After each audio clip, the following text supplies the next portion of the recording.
Hello. Is this thing on? Good. Hello, students, faculty, and anyone else I should mention but will inevitably forget. Welcome to the prom for Gladstone High's class of 87. I'm your principal, Principal Johnson. Some of you have come to know me better than others in your time at Gladstone High, and while I saw many of you in my office more times than I would have liked, I can say with certainty that I will be glad to see you all go. Sad to see you all go.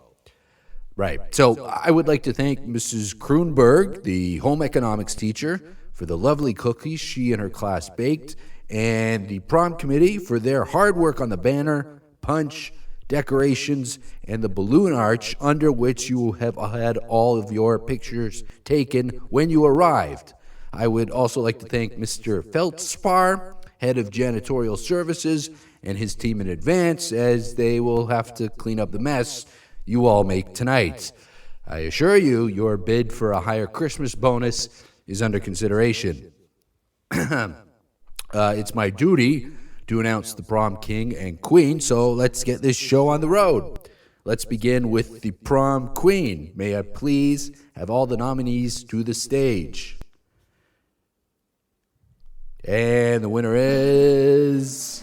Well, there's no surprise here. Gladstone High's prom queen for the class of 87 is Alyssa Graves. And now we move on to our nominees for prom king. Can all the nominees please come to the stage? Hello, prom king nominees, where are you?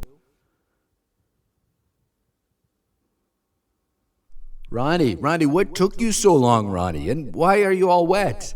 Did you stop to take a shower or something? Hurry up. Anyway, where's Scott Mahoney? Scott Mahoney, you are being paged to the stage. It's your big moment. Oh, I'm never going to get home to see moonlighting at this rate. Mahoney, where are you? Oh, well, the show must go on. And the prom king for the Gladstone High class of 87 is Ronnie Farber.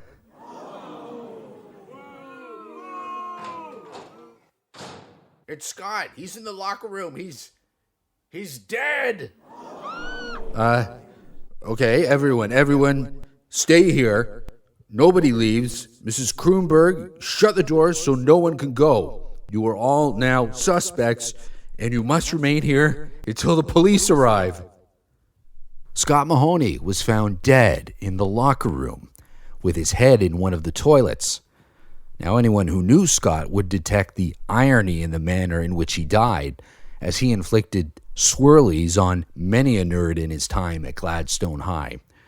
This particular torture was always met with high fives from his friends, a particularly obnoxious group of jocks who believed they ruled the school.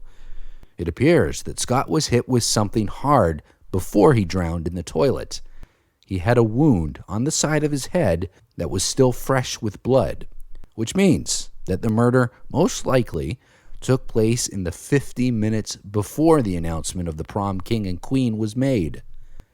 It's presumed that the item used to hit him was a baseball bat found on the floor of the locker room, although police will have to confirm this, as baseball bats are often left lying around the boys' locker room after practice.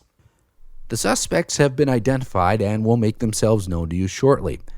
As anyone who has been grounded and forced to hang with their parents as they watched Cagney and Lacey can attest, you now need to question these suspects as a detective would to find the killer among us who had the motive, means, and opportunity to swirly Scott Mahoney to death. Ask the suspects if they saw anything suspicious around the time of the murder or during the prom.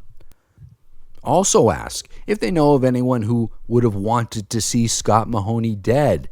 Although, as Scott was quite a bully, be warned that this list might be rather long.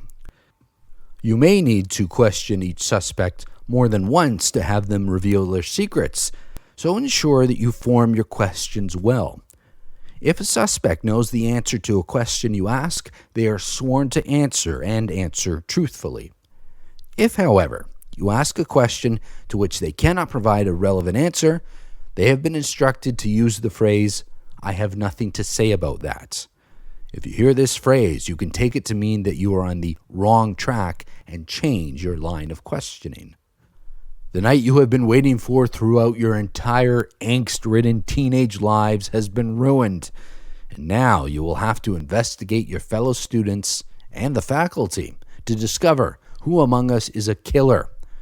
Remember to check alibis and be diligent in your investigation, sleuths, to find the person who had the motive, means, and opportunity to kill Scott Mahoney at the prom tonight. Good luck.